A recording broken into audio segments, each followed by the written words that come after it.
Hola, soy Raúl Jeremías Soriano Gómez y te invito a escuchar esta explicación. Mateo capítulo 21. Cuando ya estaban cerca de Jerusalén y habían llegado a Betfagé, al monte de los olivos, Jesús envió a 2 de sus discípulos diciéndoles: vayan a la aldea que está enfrente, ahí encontrarán una burra atada y un burrito con ella, desátenla y tráiganmelos. Y si alguien les dice algo, díganle que el Señor los necesita y que enseguida se los devolverá. Esto sucedió para que se cumpliera lo que dijo el profeta cuando escribió: digan a la ciudad de Sión, mira, tu rey viene a ti humilde, montado en un burrito cría de una bestia de carga. Los discípulos fueron e hicieron lo que Jesús les había mandado. Llevaron la burra y su cría, les pusieron ropas encima y Jesús montó. Había mucha gente. Unos tendían sus propias ropas por el camino y otros tendían ramas que cortaban de los árboles. Y tanto los que iban delante como los que iban detrás gritaban: gloria al Hijo del Rey David. Bendito el que viene en el nombre del Señor, gloria en las alturas. Cuando Jesús entró en Jerusalén, toda la ciudad se alborotó y muchos preguntaban: ¿quién es este? Y la gente contestaba: es el profeta Jesús, el de Nazaret de Galilea. Jesús entró en el templo y echó de allí a todos los que estaban vendiendo y comprando. Volcó las mesas de los que cambiaban dinero a la gente y los puestos de los que vendían palomas. Y les dijo: en las Escrituras se dice: mi casa será declarada casa de oración, pero ustedes han hecho de ella una cueva de ladrones. Se acercaron a Jesús en el templo los ciegos y los cojos, y él los sanó. Pero cuando los jefes de los sacerdotes y los maestros de la ley vieron los milagros que hacía y oyeron que los niños gritaban en el templo: gloria al Hijo del Rey David, se enojaron y dijeron a Jesús: ¿oyes lo que estos están diciendo? Jesús les contestó: sí lo oigo, pero ¿no ha leído ustedes la Escritura que habla de esto? Dice: con los cantos de los pequeños, de los niñitos de pecho, has dispuesto tu alabanza. Entonces los dejó y se fue de la ciudad a Betania, donde pasó la noche. Por la mañana, cuando volvía a la ciudad, Jesús sintió hambre. Vio una higuera junto al camino y se acercó a ella, pero no encontró más que hojas. Entonces le dijo a la higuera: nunca más vuelvas a dar fruto. Y al instante la higuera se secó. Al ver lo ocurrido, los discípulos se maravillaron y preguntaron a Jesús: ¿cómo es que la higuera se secó al instante? Jesús les contestó: les aseguro que si tienen fe y no dudan, no solamente podrán hacer esto que le hice a la higuera, sino que le dirán a ese cerro: quítate de ahí y arrógate al mar, y así sucederá. Y todo lo que ustedes al orar pidan, con fe lo recibirán. Después de esto, Jesús entró en el templo. Mientras estaban ahí enseñando, se le acercaron los jefes de los sacerdotes y los ancianos de los judíos y le preguntaron: ¿con qué autoridad haces esto? ¿Quién te dio esa autoridad? Jesús les contestó: yo también les voy a hacer una pregunta. ¿Quién envió a Juan a bautizar, Dios o los hombres? Si ustedes me responden, yo les diré con qué autoridad hago esto. Comenzaron a discutir unos con otros. Si respondemos que Dios lo envió, nos dirá: entonces, ¿por qué no le creyeron? Y no podemos decir que fueron los hombres porque tenemos miedo de la gente, ya que todos creen que Juan hablaba de parte de Dios. Así que respondieron a Jesús: no lo sabemos. Entonces él les contestó: pues yo tampoco les digo con qué autoridad hago esto. Jesús les preguntó: ¿qué opinan ustedes de esto? Un hombre tenía 2 hijos, y le dijo uno de ellos: hijo, ve hoy a trabajar a mi viñedo. El hijo le contestó: no quiero ir, pero después cambió de parecer y fue. Luego el padre se dirigió al otro y le dijo lo mismo. Este contestó: sí, señor, yo iré, pero no fue. ¿Cuál de los 2 hizo lo que su padre quería? El primero, contestaron ellos. Y Jesús les dijo: les aseguro que los que cobran impuestos para Roma y las prostitutas entrarán antes que ustedes en el reino de Dios. Porque Juan el Bautista vino a enseñarles cómo deben vivir, y ustedes no le creyeron. En cambio, Esos cobradores de impuestos y esas prostitutas sí le creyeron. Pero ustedes, aunque vieron todo esto, no cambiaron de actitud para creerle. Escuchen otra parábola. El dueño de una finca plantó un viñedo y le puso un cerco. Preparó un lugar donde hacer vino y levantó una torre para vigilarlo todo. Luego alquiló el terreno a unos labradores y se fue de viaje. Cuando llegó el tiempo de la cosecha, mandó a unos criados a pedir a los labradores la parte de la que le correspondía. Pero los labradores echaron mano a los criados, golpearon a unos, mataron a otros y apedrearon a otros. El dueño volvió a mandar más criados que al principio, pero los labradores los trataron a todos de la misma manera. Por fin mandó a su propio hijo, pensando, sin duda respetarán a mi hijo. Pero cuando vieron al hijo, los labradores dijeron unos a otros, este es el que ha de recibir la herencia. Matémoslo y nos quedaremos con su propiedad. Así que lo agarraron, lo sacaron del viñedo y lo mataron. Y ahora cuando venga el dueño del viñedo, ¿qué creen ustedes que hará con esos labradores? Le contestaron, matará sin compasión a esos malvados y alquilará el viñedo a otros labradores que le entreguen su debido tiempo la parte de la cosecha que le corresponde. Jesús entonces les dijo, ¿nunca han leído ustedes las Escrituras? Dicen, la piedra que los constructores despreciaron se ha convertido en la piedra principal. Esto lo hizo el Señor y estamos maravillados. Por eso les digo que a ustedes se les quitará el reino de Dios y que se les dará a un pueblo que entregue al reino la debida cosecha. En cuanto a la piedra, cualquiera que caiga sobre ella quedará hecha pedazos. Y si la piedra cae sobre alguien, lo hará polvo. Los jefes de los sacerdotes y los fariseos, al oír las parábolas que Jesús contaba, se dieron cuenta de que hablaba de ellos. Quisieron entonces arrestarlo, pero tenían miedo porque la gente creía que Jesús era un profeta. Mateo capítulo 22. Jesús comenzó a hablarles otra vez por medio de parábolas y les dijo, el reino de Dios es como un rey que hizo una fiesta para la boda de su hijo. Mandó a sus criados que fueran a llamar a los invitados, pero estos no quisieron asistir. Volvió a mandar a otros criados encargándoles, digan a los invitados que ya tengo preparada la comida. Mandé matar mis reses y animales engordados, y todo está listo, que vengan a la boda. Pero los invitados no hicieron caso. Uno de ellos se fue a sus terrenos, otro se fue a sus negocios, y los otros agarraron a los criados del rey y los maltrataron hasta matarlos. Entonces, el rey se enojó mucho y ordenó a sus soldados que mataran a aquellos asesinos y quemaran su pueblo. Luego dijo a sus criados, todo está listo para la boda, pero aquellos invitados no merecen venir. Vayan pues ustedes a las calles principales e inviten a la boda a todos los que encuentren. Los criados salieron a las calles y reunieron a todos los que encontraron, malos, buenos, y así la sala se llenó de gente. Cuando el rey entró a ver a los invitados, se fijó en un hombre que no iba vestido con traje de boda. Le dijo, amigo, ¿cómo has entrado aquí si no traes traje de boda? Pero el otro se quedó callado.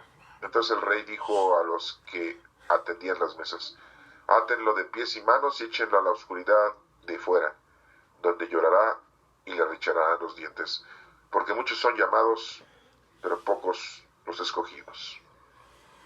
Después de esto, los fariseos fueron y se pusieron de acuerdo para hacerle decir a Jesús algo que les diera motivo para acusarlo. Así que mandaron a algunos de sus partidarios juntos con otros del partido de Herodes a decirle, Maestro, sabemos que tú dices la verdad y que enseñas de veras a vivir como Dios exige, sin dejarte llevar por lo que diga la gente, porque no juzgas a los hombres por su apariencia. Danos pues tu opinión. ¿Está bien que paguemos impuestos al emperador romano o no? Jesús, dándose cuenta de la mala intención que llevaban, les dijo, hipócritas, ¿por qué me tienden trampas? Enséñenme la moneda con que se paga el impuesto. Le trajeron un denario y Jesús les preguntó: ¿de quién es esta cara y el nombre que aquí está escrito? Le contestaron: del emperador.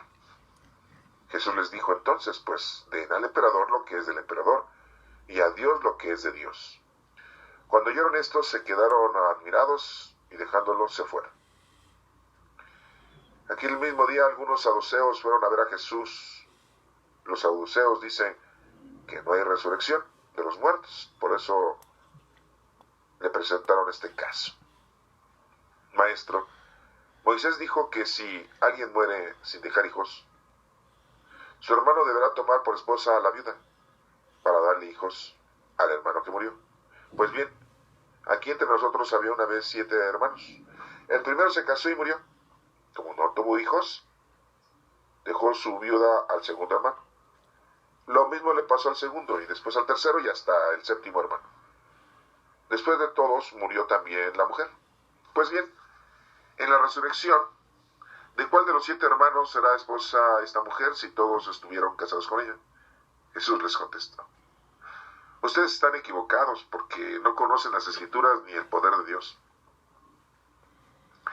Cuando los muertos resuciten, los hombres y las mujeres no se casarán, pues serán como los ángeles que están en el cielo. Y en cuanto a los muertos resucitan, ¿no han leído ustedes que Dios mismo dijo: yo soy el Dios de Abraham, de Isaac y de Jacob? Y Dios no es Dios de muertos, sino de vivos. Al oír esto, la gente se quedó admirada de las enseñanzas de Jesús. Los fariseos se reunieron al saber que Jesús había hecho callar a los saduceos. Y uno que era maestro de la ley, para tenderle una trampa, le preguntó: Maestro, ¿cuál es el mandamiento más importante de la ley? Jesús le dijo: ama al Señor tu Dios con todo tu corazón, con toda tu alma y con toda tu mente. Este es el más importante y el primero de los mandamientos. Y el segundo es parecido a este. Dice: ama a tu prójimo como a ti mismo. Estos 2 mandamientos son la base de toda la ley y de las enseñanzas de los profetas. Mientras los fariseos todavía estaban reunidos, Jesús les preguntó: ¿qué piensan ustedes del Mesías? ¿De quién desciende? Le contestaron: desciende de David. Entonces les dijo Jesús: pues cómo es que David, inspirado por el Espíritu, lo llama Señor, porque David dijo: el Señor dijo a mi Señor: siéntate a mi derecha hasta que yo ponga a tus enemigos debajo de tus pies. ¿Cómo puede el Mesías descender de David si David mismo lo llama Señor? Nadie pudo responderle ni una sola palabra, y desde ese día ninguno se atrevió a hacerle más preguntas. Esta es palabra de Dios. Honor y gloria a ti, Señor Jesús. Te alabamos, Señor. Regresando al capítulo número 21, Jesús entra a Jerusalén. Es algo muy metódico que la iglesia siempre lo hace y le denomina Domingo de Ramos. No solamente es Domingo de Ramos, diríamos que también es Domingo de Vestimentas, porque la gente ponía sus vestimentas, sus mantos en el suelo para que pudiera entrar Jesús a Jerusalén. Nosotros lo festejamos como cristianos un domingo, que sería para nosotros el 7º día, pero para los judíos es el primer día de la semana, domingo. Y bueno, comienza diciendo que estaban cerca de Jerusalén, por el monte de los Olivos, y manda solamente a 2 de sus discípulos que fueran a la aldea de enfrente. Iban a encontrar una burra con su hijo, o un burrito, que los desataran y que se los llevaran. Y que si alguien preguntaba por ellos, solamente dijeran: el Señor los necesita y se los va a devolver. O sea que devolvieron el burro donde nuestro Señor Jesucristo entró a Jerusalén. Esos mismos discípulos, ya cuando entró a Jerusalén, se bajó del burro y llevaron al burro y la burra, lo llevaron de regreso a su dueño. Esto a lo mejor ya estaba palabreado, ¿eh? Ya la gente sabía y le iban a prestar a nuestro Señor Jesucristo ese animal. Ese pasaje bíblico pues no lo tenemos, ese suceso de vida de nuestro Señor Jesucristo con esa gente que era el dueño de esos animales, pues no lo tenemos. Y si lo tenemos, pues no nos lo dieron, no nos lo informaron, nada más nos lo mencionaron. Pero sí sabemos que van 2 discípulos, no nos dicen los nombres de los discípulos. Y le prestan y lo devuelven. Jesús entra en un burro. Se cumplen las escrituras. Aquí nos menciona que digan a la ciudad de Sión, mira, tu rey viene a ti, humilde o montado en un burro, en un burrito cría de una bestia de carga. ¿Por qué llevaron a la burra? No nomás al burro. Si se dan cuenta de que todo está como planeado, todo está como preciso. El burro va con su madre, acompañando en ese peregrinar, en esa entrada a Jerusalén, y Jesús está montado en el burro. Y ahí van los dos, ¿va? Sí. Una forma muy, muy importante, muy especial, muy digna de los animalitos, ¿no? Los dos, madre e hijo. Y así hicieron los discípulos y entraron. Unos tendían sus propias ropas, su ropaje, y otros pues ramas que cortaban en el camino, ramas, ¿sí? Es lo que hace la iglesia, ¿no? El domingo de Ramos, la gente se pone a vender ramas para conmemorar este hecho histórico. Y la iglesia los bendice, ¿no? Las ramas. De hecho, las ramas secas las queman y con eso hacen la ceniza para el miércoles de ceniza del próximo año. Es toda una costumbre, es toda una tradición, es toda una trayectoria. Los que iban delante de Jesús gritaban, y los que iban detrás gritaban, gloria al Hijo del Rey David. Bendito el que viene en el nombre del Señor, gloria en las alturas. Hacían expresiones de esa índole. Cuando Jesús entró en Jerusalén, toda la ciudad se alborotó y muchos preguntaban quién es este, y pues muchos lo conocían. Es el profeta Jesús, el de Nazaret de Galilea. Ya se había corrido su fama de todo lo que andaba haciendo y mínimo decían que era un profeta. Entra en el templo Jesús, nos menciona, y echa de ahí a todos los que estaban vendiendo y comprando. Volcó las mesas de los que cambiaban dinero a la gente y los puestos de los que vendían palomas. Y les dijo, en las escrituras dice, mi casa será declarada casa de oración, pero ustedes la han hecho de ella una cueva de ladrones. Oigan, la iglesia católica, no me gusta hablar de otras iglesias, solamente de la iglesia católica, no porque sea la más importante, no, porque la iglesia católica es muy emblemática. Tiene una trayectoria increíble. Hacen negocio, la iglesia hace negocio suministrando los sacramentos. En las iglesias, a veces adentro hay venta de todo tipo. ¿Sí? Cosas religiosas, ¿sí? Algunas acciones venden la celebración de una misa. Quieres que te bauticen no en comunitario sino individual, pues también te venden el espacio. Y el son pretexto es de que, no es que hay que pagar las flores, hay que pagar el mantenimiento de la alfombra, hay que pagar la luz, hay que pagar el mantenimiento y la limpieza de las bancas, del altar, pagar sueldos de los que laboran, por eso te cobran. Bueno, pues es una buena razón por la que hay que pagar el sacramento, ¿no? Pero cuando lo haces comunitario, te cobran menos. Cuando lo haces individual, tu bautizo, a quien vas a llevar a que lo bauticen, pues te cobran más. ¿Sí? Porque estás usando las instalaciones como muy, muy individuales, ¿no? Híjole, bueno.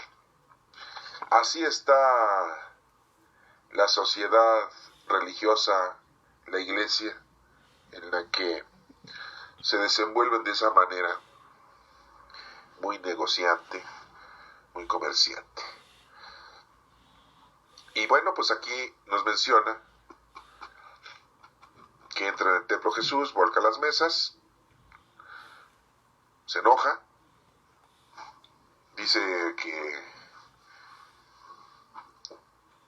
la gente que cambiaba el dinero, ¿cómo que cambiaba el dinero? Pues sí, porque había gente que llegaba de otros lugares a querer comprar y pues traía su moneda de otra nación.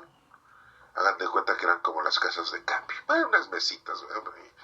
Eran las casas de cambio. Te cambiaban tu dinero para poder tú llevar a cabo tu transacción y poder comprar, hacer tu negocio. ¿Qué compraban? Pues animales.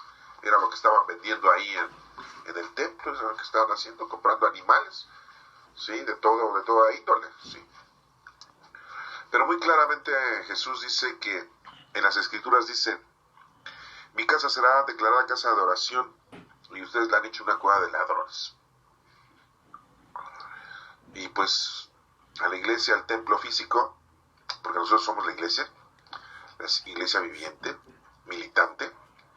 Ah, sí, porque dejen de informarles que muchos confundimos todo. Una cosa es la iglesia material, de construcción, un templo, una capilla, una catedral. Y otra cosa somos nosotros, que somos la iglesia militante, ¿sí? Que estamos en el camino de realizar nuestro trabajo para que el Señor obtenga de nosotros lo que nos pidió que hiciéramos. Y todavía de una manera tan agradable nuestro Señor nos dice que nos va a dar un premio, siendo que deberíamos de trabajar no por el premio, sino simple y llanamente porque somos creación de Dios, porque somos hijos de Dios. Pero el Señor todavía nos brinda, ¿eh? nos dice y nos avisa: te voy a dar un premio, la salvación. Y ahí andamos nosotros, ¿verdad? Haciendo las cosas con ese ánimo, ¿no? Con ese objetivo, que vamos a tener la salvación, la vida eterna. Y pues debería de ser nada más porque somos sus hijos, su creación. Tenemos que cumplir con nuestro trabajo. Pero bueno, por eso dice que su casa es casa de oración. Y no la debemos de convertir en otro tipo de casa. Entonces nosotros somos la iglesia militante, viviente. Las construcciones son la iglesia material. Pero en el cielo tenemos también una iglesia triunfante, que se le dice la iglesia triunfante a todos los profetas, a todos los santos, que triunfaron. ¿En qué triunfaron? En hacer lo que tenían que hacer, lo que les correspondía. Entonces les dice iglesia triunfante. ¿Sí? Bueno, y aquí nos menciona que se acercaron a Jesús en el templo 2 ciegos y los cojos, y los sanó. Seguía haciendo milagros nuestro Señor Jesucristo. Entonces los jefes de los sacerdotes y de los maestros de la ley vieron los milagros que hacía y oyeron que los niños gritaban en el templo: gloria al Hijo de David, y se enojaron. Van con Jesús y le protestan: oye, estos están diciendo, ¿ya escuchaste? Y Jesús les dice: sí los escucho. Y les dice: ¿qué no han oído ustedes las Escrituras de qué habla? Y dice: con los cánticos de los pequeños, de los niñitos de pecho, has dispuesto tu alabanza. Entonces los dejó y se fue a la ciudad de Betania, donde pasó la noche. Yo me pregunto si los fariseos y los escribas y los saduceos eran unas personas muy estudiadas. ¿Cómo no sabían todo esto que mismo Jesucristo les había mencionado? Siendo que Jesucristo supuestamente pues nada más era un hijo de un carpintero, José, y a eso se había dedicado. En cambio los fariseos y escribas, todo el tiempo, desde su juventud, estudia la palabra de Dios, leen la palabra de Dios, escudriñan la palabra, pero no la entendían, no la interpretaban, la agarraban a su antojo, la usaban para proponer e inventar costumbres y tradiciones y para respaldar sus malas acciones. Y eso en la actualidad la gente lo hace. Ahora sí voy a hablar de otras religiones, aparte de la católica también. Se aprovechan de la gente ignorante para inventarles cosas y dicen que son cosas de Dios. Se aprovechan de la gente que no conoce a Dios para decirles y manipularles y sacarles provecho a esa gente. ¿Cómo sacarles provecho? Sí, para que vayan y hagan labores en la iglesia gratis. Y así se ahorran la servidumbre. Se ahorran al plomero, al electricista, porque siempre hay un feligrés que pues es un plomero, un electricista, un mecánico, un doctor, un licenciado. Entonces se ahorran todos esos gastos. Los pastores, ¿no?, manipulan a la gente porque la gente no conoce a Dios y sienten que ese dirigente, ese guía espiritual, ese pastor es un enviado del Señor y le brindan respeto, pero esos sacerdotes se aprovechan, esos guías espirituales se aprovechan de la feligresía. Y no solo eso, sino que todavía les cuentan historias e inventan historias, como lo que inventaron del limbo, inventan historias de las indulgencias, inventan historias del purgatorio, inventan historias que la gente les cree porque piensan que le está diciendo a alguien que verdaderamente sabe. Y aquí es la oportunidad para que entiendas algo que nos dice Dios en las Escrituras: maldito el que confía en el hombre y bendito el que confía en Dios. Entonces, pues no le creas, investiga, estudia, pídele al Espíritu Santo que te dé entendimiento y raciocinio para entender las cosas, y aquí pues lo estamos viendo, aquí lo estamos analizando. Los niños iban a gritar porque así lo estaba escrito: los cánticos de los pequeños de pecho serán dispuestos para las alabanzas a Dios. Y dice aquí que Jesús los deja y se fue a la ciudad de Betania, donde pasaron la noche. Bueno, y seguimos adelante, donde pasa un suceso de la higuera, y es un mensaje muy importante también, en donde dice que en la mañana, cuando volvía a la ciudad, Jesús sintió hambre. Vio una higuera junto al camino y se acercó a ella, pero no encontró más que hojas. Entonces le dijo a la higuera: nunca más vuelvas a dar fruto. Y en el instante la higuera se secó. ¡Órale! Al ver lo ocurrido, los discípulos se maravillaron y le preguntaron a Jesús: ¿cómo es que la higuera se secó al instante? Jesús les contestó: les aseguro que si tienen fe, no dudan, no solamente podrán hacer esto que hice con la higuera, sino que le dirán a este cerro: quítate de ahí y arrójate al mar. Y así sucederá. Y todo lo que ustedes al orar pidan, con fe lo recibirán.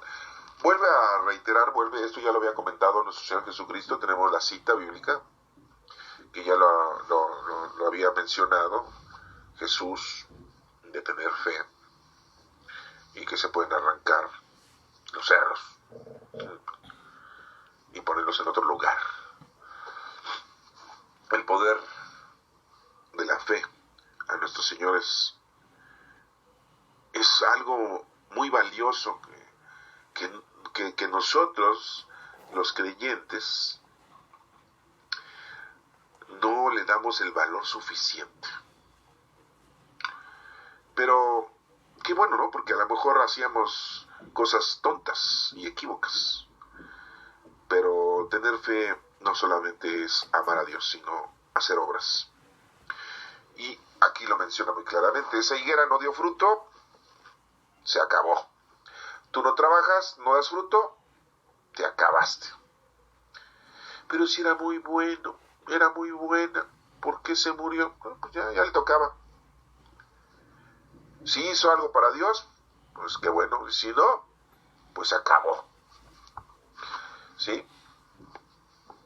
Entonces, muy claramente aquí este mensaje nos dice que si lo pedimos al Señor fuerza para laborar, fuerza para cumplir con lo que nos menciona, y hacemos lo que nos corresponde, lo pedimos con fe y lo vamos a recibir. Después nos sigue diciendo aquí que Jesús, en el versículo 23 de este capítulo 21, entra al templo. Mientras estaba allí enseñando, se le acercaron los jefes de los sacerdotes y los ancianos de los judíos y le preguntaron: ¿con qué autoridad haces esto? ¿Quién te dio la autoridad? Y Jesús les dijo: bueno, yo también les voy a hacer una pregunta. ¿Quién le dio autoridad a Juan el Bautista? ¿Dios o los hombres? Si me responden, pues yo les respondo. Dijo Jesús: si decimos que Dios, entonces ¿por qué no le creímos todo lo que estaba diciendo Juan el Bautista? Y si decimos que los hombres, pues, ¿por qué no somos igual que él? Los hombres le dieron ese consentimiento a Juan, para decirnos, le tuvimos miedo, porque la gente sabía que Juan estaba hablando cosas de Dios, la palabra del Señor. De hecho, le habían preguntado a Juan, ¿tú eres el Mesías? No, no soy digno de desatar los sandalias, dijo Juan, ¿no? Entonces, pues, ahí sí no le podían achacar, oye, pues es que te andas tú diciendo que eres el Mesías. Pues, no. Bien claro lo dijo Jesús. Vino Elías, el que cumple la ley, se vuelve un Elías. Todo aquel que cumple la ley es un Elías. Y Juan el Bautista cumplía la ley y preparaba el camino, es un Elías. Así de sencillo. ¿Quieres ser hijo de Dios? Pues cumple con las cosas de Dios.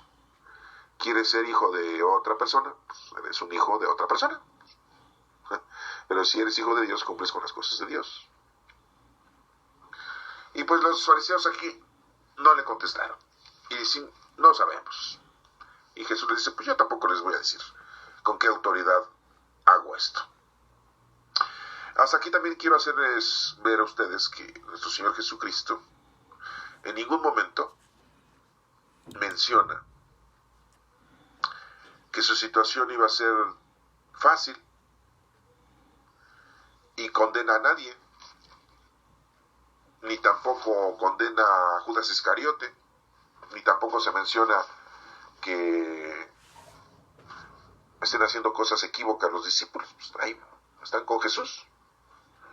¿Y cómo se quedan callados los discípulos y no contestan nada a los fariseos y a los escribas? ¿No? Hay mucho respeto, hay mucho miedo, hay mucho hermetismo, ¿no? El único que responde a todo esto es Jesús, ¿no?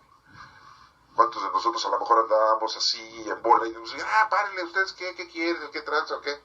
Y se hubieran sublevado a los fariseos y escribas y no se menciona ningún hecho de esa índole. Bueno, pues sigue diciendo aquí que Jesús empieza a poner una parábola. La parábola de los dos hijos nos menciona que tiene dos hijos y que les pide que vayan a trabajar al viñedo. El uno le dice, pues no quiero ir, pero después sí va. El otro le dice, sí voy, pero no fue. Y les pregunta, ¿quién hizo la voluntad? Pues el primero dijo que no, pero siempre fue. Y el otro dijo que sí, pero no fue.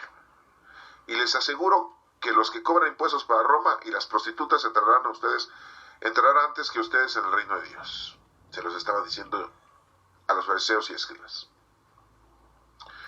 Porque Jesús vino al pueblo judío y no lo recibieron. Vino con ellos al pueblo escogido y no lo recibieron. Entonces, Dios, Cristo, nos deja la doctrina a toda la gente que no es judía, a todos los que no somos judíos, a todos los que somos paganos. Recibimos esa grandeza de que los judíos no lo recibieron y nosotros lo recibimos. ¡Qué bueno, eh! Entonces diríamos, bendito sea Dios que los judíos no aceptaron a nuestro Señor Jesucristo. Y nosotros sí, somos agraciados. Recordemos que Jesús era judío. Recordemos que los discípulos eran judíos. La primera iglesia fue judía. Mucha iglesia de la actualidad pues no son judíos, pero siguen la doctrina de un judío, de nuestro Señor Jesucristo. ¿Sí? Tenemos la doctrina judía. Por eso nos decimos que nosotros tenemos una cultura judeo-cristiana. Judeo-cristiana, porque viene de los judíos. Así como nuestro idioma viene de España. ¿Verdad? Tenemos un idioma español, ya mexicanado, pero viene de España, pues así la doctrina que tenemos de Cristo, que es judío, viene de otra nación. Les aseguro esto entonces, que las prostitutas y los que cobran impuestos, que son gente muy equivocada, iban a entrar primero al reino de Dios. O sea, los malos, que ellos, que dicen sí, y no hacen. Los fariseos escriban durante toda la vida, siempre han estado con que sí, no, que sí, que la ley, las escrituras, sí, y no. En cambio, pues nosotros ni sabíamos ni nada, pues ahí estamos. Pero ustedes, aunque vieron todo esto, no cambiaron su actitud para creerle. Les menciona otra parábola. Escuchen otra parábola. El dueño de una finca plantó un viñedo, le puso un cerco, preparó un lugar donde hacer el vino, levantó una torre para vigilarlo todo. Luego alquiló el terreno a unos labradores y se fue. Cuando llegó el tiempo de la cosecha, mandó a sus criados para pedir a los labradores la parte que le correspondía. Pero los labradores echaron mano a los criados, los golpearon, a unos los mataron y a otros los apedrearon. El dueño volvió a mandar a otros criados y le hicieron lo mismo. Mandó a su hijo y estos dijeron, este es el hijo, es el que va a heredar todo, pues vamos a matarlo y nosotros nos quedamos con el viñedo. ¿Qué hará el dueño del viñedo cuando regrese? Le contestan, pues matará sin compasión a esos malvados y alquilará el viñedo a otros labradores que le entreguen bien la cosecha, bien el trabajo. Jesús les dice, ¿nunca han leído ustedes las escrituras donde dice que la piedra de los constructores que despreciaron se ha convertido en la piedra principal? Esto lo hizo el Señor y estamos maravillados. La doctrina, la evangelización estaba a cargo de los fariseos y escribas y saduceos, de los fariseos y escribas principalmente. Y no hicieron bien las cosas. Pasaron miles de años y no hicieron bien las cosas. Mataban a los profetas, golpeaban a los profetas, destruían todo lo que era enviado de nuestro Padre Dios. Viene nuestro Señor Jesucristo y lo matan. Aquí también no lo mataban a Jesús. ¿Se dan cuenta cómo Jesucristo ya sabía lo que le iba a ocurrir? Entonces, ¿por qué condenamos a Judas Iscariote por lo que hizo? ¿Por qué no condenamos a toda la gente que dijo, Barrabás, Barrabás? ¿Para qué gritaban Barrabás? Si saben que Barrabás era un asesino, un criminal. Cuando les dijeron, ¿a quién eligen? ¿A Jesús de Nazaret, acusado de proclamarse hijo de Dios? ¿O a Barrabás, un asesino, acusado de matar, de sedición? Y todos los que empezaron a gritar a Barrabás, por miedo de los fariseos, que los fueran a golpear, que los fueran a matar, gritaron Barrabás. Oye, pues ¿para qué estoy ahí? Pues mejor no grito, no digo nada, mejor ni me presto a esas peticiones del Sanedrín, ¿verdad?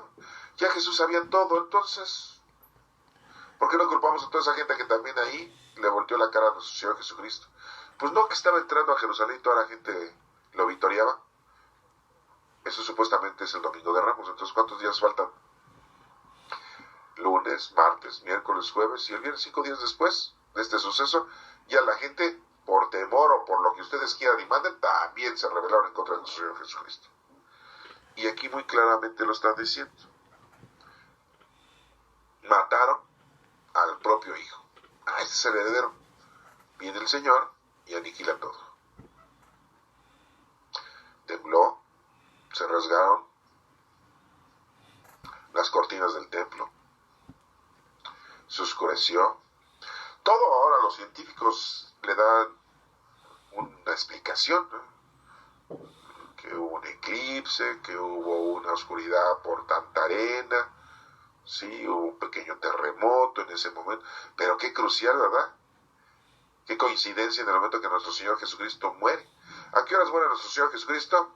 Ya lo vamos a ver más adelante, pero bueno, se los adelanto. Muere a las 3 de la tarde, después de decir 7 expresiones, que le decimos 7 palabras. Y eso es cuando pasa eso.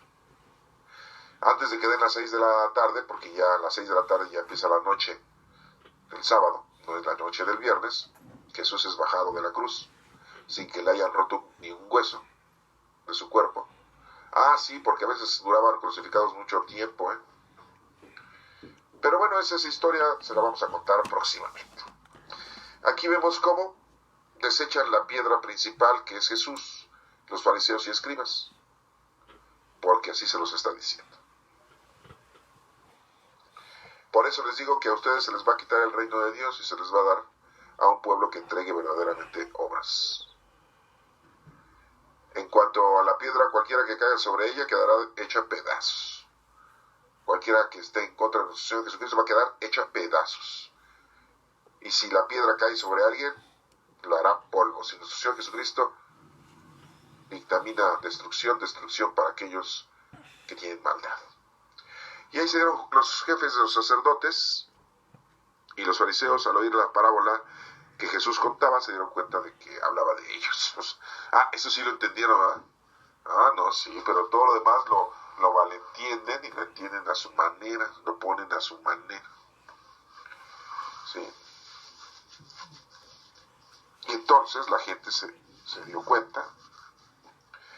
Querían arrestar a Jesús, pero pues le tenían miedo a la gente, porque la gente creía que Jesús era un profeta. En el capítulo número 22, nos menciona la parábola de la fiesta de las bodas, en un rey va a cumplir sus años, invita a la gente, a su gente, y no van. ¿Quiénes eran los invitados para recibir a nuestro Señor Jesucristo? Pues los judíos, y no fueron, no lo aceptaron. Entonces aquí dice que la fiesta le dice a sus criados, oiga, pues inviten entonces a la gente que anda en las calles, a cualquiera, a toda la gente, a todo el mundo.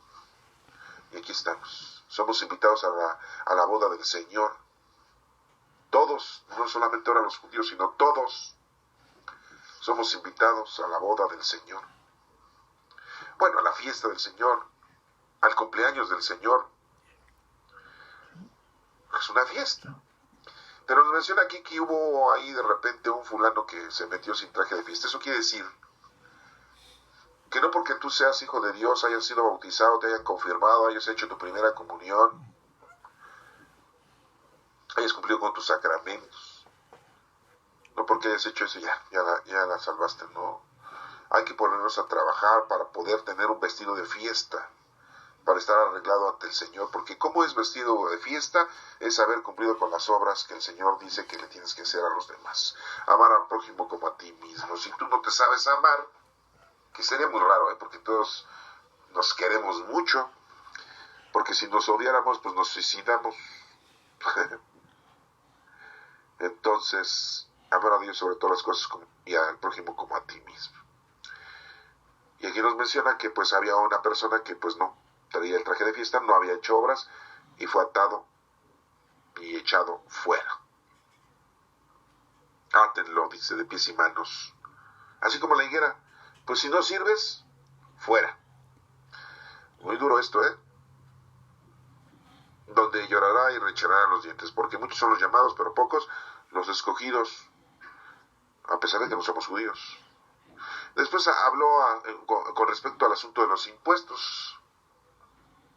Los fariseos seguían queriéndole poner trampas. Es por eso que les digo que convencieron a Judas Iscariote de concertar una cita con Jesús. Lo engañaron. Ya estamos viendo su actitud de los fariseos y escribas. Me pregunto, ¿qué los discípulos no se dieron cuenta de eso?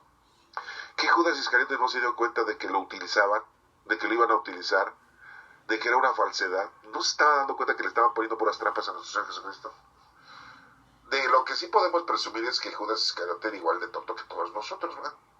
Igual que Pedro, igual que todos, que Felipe, que Santiago, que todos. Porque todos somos muy tontos, ¿no? No nos damos cuenta a veces de la realidad de las cosas. Vivimos de una manera ficticia. Y aquí vemos cómo los fariseos le quieren poner una trampa a Jesús para poderlo arrestar. Y le ponen con respecto al impuesto, ¿no? Danos tu opinión. Que paguemos impuesto al emperador, hermano, no. Y le dice Jesús, bueno, y dándose cuenta de su mala intención, y les dice, hipócritas, ¿por qué me tienden trampas? Enséñame la moneda para pagar impuesto. Dice, es un denario. ¿De quién es esa cara que está ahí en el denario? Pues del emperador. Pues dele al emperador lo que es del emperador y a Dios lo que es de Dios. ¿Qué es de Dios? Tu vida. Eso es de Dios. Y el mundo, pues es de lo material, de lo mundano. Entonces, ¿quieres vivir una vida normal? Pues balance, un balance, ¿eh? A Dios de Dios y al mundo lo del mundo. No puedes evitar estar en el mundo, porque estamos en el mundo. Entonces vive en el mundo con tus reglas, dentro de la sociedad, con tu cultura, con tus leyes sociales, cívicas, pero tienes que vivir conforme a como Dios te pide en una forma espiritual. Y cuando una ley mundana y física se opone a las cosas de Dios, pues ahí sí hay que retirarla, ¿no? hay que hacerla a un lado. Primero están las leyes de Dios.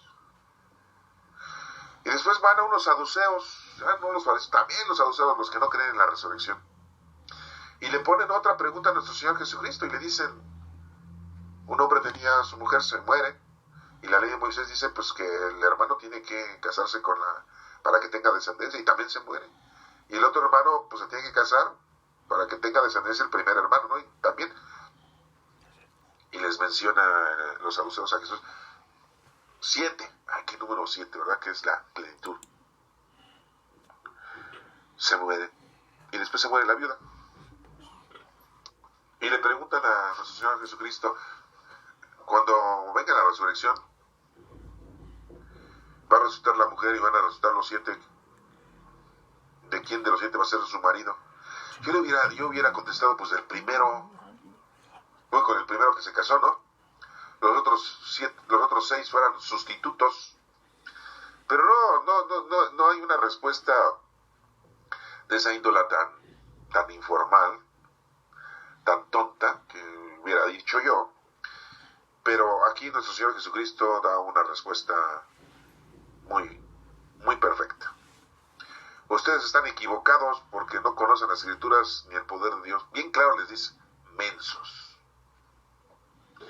Cuando los muertos resucitan, los hombres y las mujeres, pues ya no se van a casar. Mensos. Pues serán como los ángeles que están en el cielo. Sí, que no tienen sexo. Que ya no son mundanos. Ya vivieron lo mundano. Ahora viven una forma espiritual. Y en cuanto a que los muertos resucitan, dice Jesús, ¿no han leído ustedes que Dios mismo dijo, yo soy el Dios de Abraham, de Isaac y de Jacob? Y Dios no es Dios de muertos, sino de vivos. Por lo tanto, nos acordamos cuando dijo uno de sus discípulos, Maestro, déjame ir a enterrar a mi padre y deja que los muertos entierren a sus muertos. Porque no conocen a Dios están muertos. Y están enterrando a los muertos físicos. Aquí es lo mismo. Nosotros estamos vivos y si nos morimos, la iglesia dice que todos aquellos que esperan la resurrección, que se durmieron en la esperanza de la resurrección, nos menciona que estamos dormidos o nos vamos a dormir, porque no vamos a morir espiritualmente. El cuerpo se muere. Es una máquina orgánica y tiene un tiempo de vida. Si la cuidamos, dura un poco más. El trabajo de la máquina es de mejor forma. Si la descuidamos, la máquina trabaja menos, te vas sintiendo muy mal y te puedes ir antes porque no cuidas tu máquina. Pero de que se muere el cuerpo, se muere, se desintegra, pero el espíritu no. Por eso es que dice aquí Dios, que está escrito que Dios es Dios de vivos, no de muertos. Dios no es Dios de las cosas mundanas, Dios no es Dios del cuerpo humano, Dios es Dios del espíritu, de la vida, no de la muerte. Y aquí nos menciona que al oír esto la gente se quedó admirada de las enseñanzas de Jesús. Después nos dice otra palabra, dice, los fariseos se reunieron al saber que Jesús había hecho callar a los saduceos. Ahí van, ¿no? Hijo, los dejó calladitos a los saduceos. Y eso que los saduceos eran bien perros, ¿no?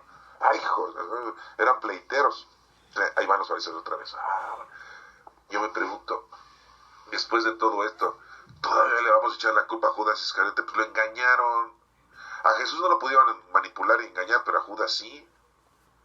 A lo mejor a todos los discípulos trataban de persuadirlos, de aconsejarlos, de manipularlos. No nos menciona nada de eso, pero me estoy dando cuenta de que si los fariseos, los escribas, los saduceos trataban y le ponían trampas a nuestro Señor Jesucristo, pues también le pusieron una trampa a Judas. Fue el que cayó de los 12.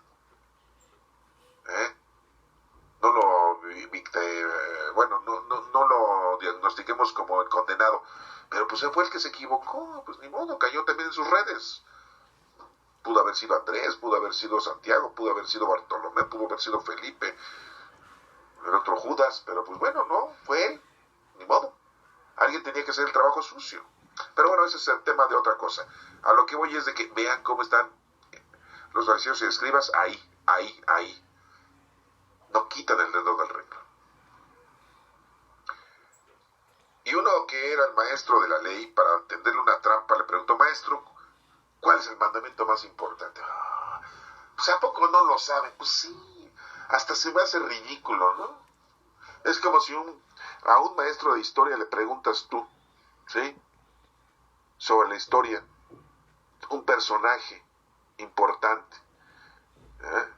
¿Quién no sabe quién es Moisés? Mínimo ya vieron la película de los 10 mandamientos. Pues Moisés, pues sí, ya vi la película. ¿Quién es? Pues un profeta. Mínimo dirán así.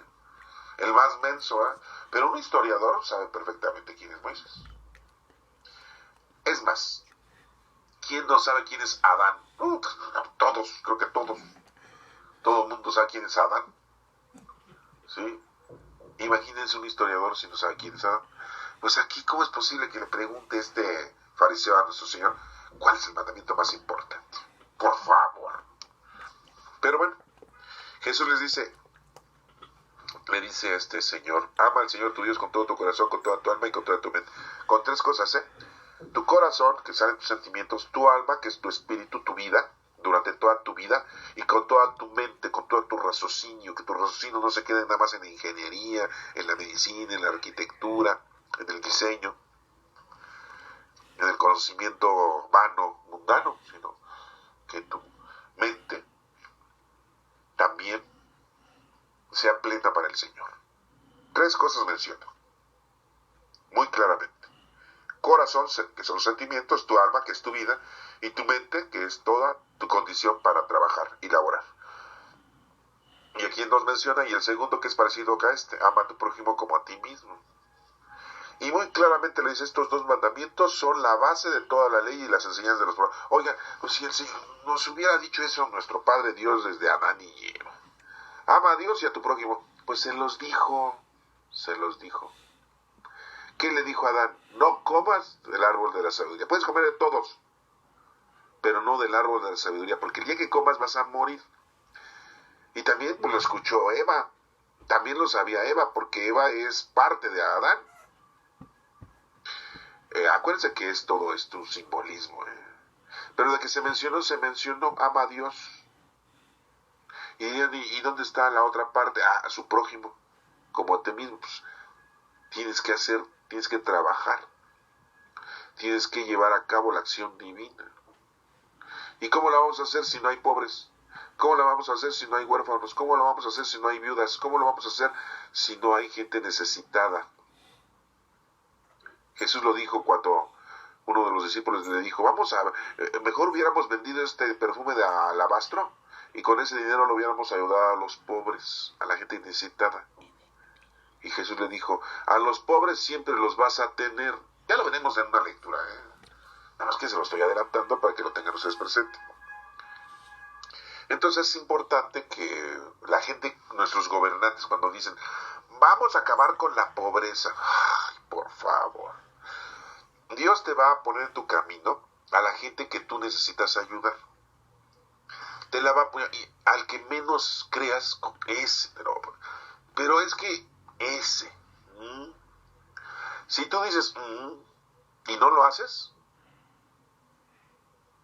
pues ya estás equivocado, Pero si haces y lo tienes que hacer, pues qué bueno, porque estás haciendo lo que te corresponde. Y dice aquí que mientras los fariseos todavía estaban reunidos, Jesús les preguntó: ¿qué piensan ustedes del Mesías? ¿De quién desciende? Le contestaron: pues desciende de David. Pues es que sí está escrito. Entonces no se dan cuenta de dónde era descendiente Jesús. Pues era hijo de quién, de José, ¿no? José no era descendiente de David. Eso lo sabían. Entonces, dice, entonces Jesús les dijo: pues ¿cómo es que David, inspirado por el Espíritu Santo, lo llama Señor? Porque David dijo en su tiempo, en su forma, dijo: el Señor dijo a mi Señor: siéntate a mi derecha, hasta que yo te ponga a tus enemigos debajo de tus pies. ¿Cómo puede el Mesías descender de David si David mismo lo llama Señor? Y se quedaron así callados. Eso parece trabalenguas. Es un cuatrote que les puso Jesús. Jesús sí sabía poner cuatrotes, ¿no? Nadie pudo responderle ni una sola palabra, y desde ese día ninguno se atrevió a hacerle más preguntas. No, pues ya porque no le entendemos. Es que David dijo en su vida, en sus notas, el Señor dijo a mi Señor, o sea, nuestro Padre Dios, le dijo a nuestro Señor Jesucristo, y todavía no hacía Jesús, siéntate a mi derecha. ¿Quién está sentado a la derecha de nuestro Padre Dios? Pues Jesús es una acción de imagen, para que nos demos cuenta que es una misma persona, o el mismo Dios. Siéntate a mi derecha hasta que yo ponga a tus enemigos debajo de mis pies, de tus pies. ¿Cómo puede el Mesías descender de David? Pues, ¿cómo puede descender de David? Si David mismo lo llama Señor. Y es que así fue. Pero eran tontos, no sabían descifrar esto.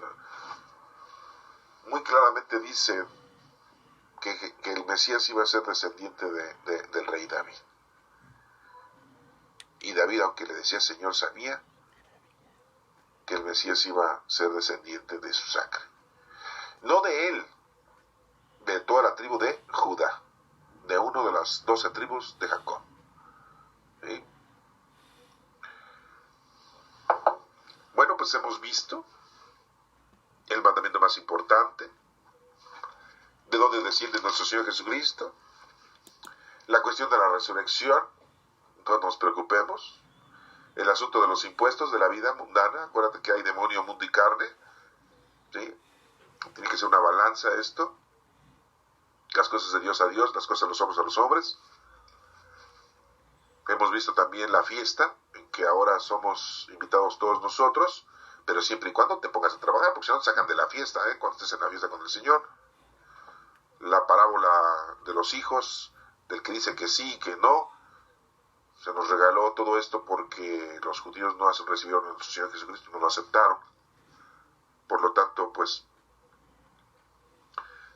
ahora fueron invitados otros a la fiesta, y aquí en el viñedo, pues el que trabaja es el que cumple con el Señor, y el que dice nada más sí, sí, ese no cumple. ¿Sí? Vemos como nuestro Señor dice que su casa es casa de oración, y la hemos hecho una casa de venta de sacramentos, de venta de misas. Les digo, hablo de la Iglesia Católica, no quiero hablar de otras porque las otras también tienen sus problemas, y ustedes los conocen. Aquel que no trabaja, como la higuera, la seca nuestro Señor, la destruye. La autoridad de nuestro Señor Jesucristo, muy claramente aquí, la tenemos porque es un mandato de nuestro Padre Dios. No es mandato de nadie más. Y empezamos esta lectura con el capítulo 21, donde nos menciona cómo fue la entrada de nuestro Señor Jesucristo a Jerusalén, sentado en un burro para que se cumplan las Escrituras, y vemos como todo esto pues ya estaba palabreado, y vemos también que nos hace falta información, nos hace falta esa información de cómo nuestro Señor Jesucristo se puso de acuerdo con el dueño del burrito, con el dueño de la burra. Y muchos otros sucesos más que no están escritos aquí, y que sabemos que Jesucristo tuvo imperancia, y que todo eso pues es muy importante, pero pues desafortunadamente nos dejaron los evangelios muy cortitos, muy chiquitos, así como diciendo, pues nadie los va a leer, nadie los va a estudiar, nadie los va a entender, mucho menos los van a interpretar, y para que lo hagan, no, mejor mira, yo estudio tantito, leo tantito, los manipulo y hago de la palabra de Dios a mi conveniencia, manipulo a la gente, me deja su dinerito como limosna, como el diezmo, de ahí vivo muy bien, pues mejor me dedico a ser sacerdote, porque gano más que poniéndome a vender en el tianguis, o gano más que ser un profesionista. Y la verdad sí, ganan muy bien los pastores, los guías ciegos, los hipócritas, raza de víboras, decía nuestro Señor Jesucristo. Y no quiero ofender a nadie porque hay muchos pastores y sacerdotes que sí cumplen con su deber, pero son pocos, pero sí los hay, y todo nuestro respeto para ellos, y todas las bendiciones de nuestro Padre Dios pues les van a caer a ellos. Y a nosotros pues pongámonos a trabajar, porque si no eres como la higuera, te seca el Señor y adiós. Ama al Señor tu Dios con todo tu corazón y con toda tu alma, y a tu prójimo